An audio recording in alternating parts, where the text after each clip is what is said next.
بسم اللہ الرحمن الرحیم۔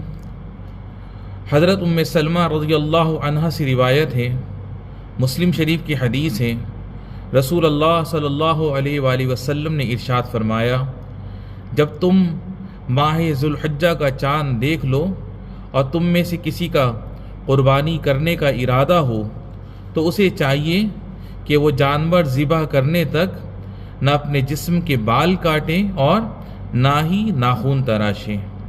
اللہ رب العالمین ہمیں ان احکامات پر عمل کرنے کی توفیق عطا فرمائے۔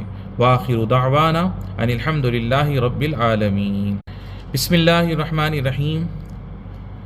حضرت سلمہ رضی اللہ عنہا سے روایت ہے، مسلم شریف کی حدیث ہے، رسول اللہ صلی اللہ علیہ وآلہ وسلم نے ارشاد فرمایا، جب تم ماہ ذوالحجہ کا چاند دیکھ لو اور تم میں سے کسی کا قربانی کرنے کا ارادہ ہو تو اسے چاہیے کہ وہ جانور ذبح کرنے تک نہ اپنے جسم کے بال کاٹیں اور نہ ہی ناخن تراشیں۔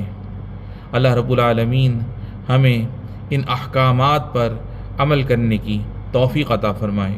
وآخر دعوانا ان الحمد للہ رب العالمین۔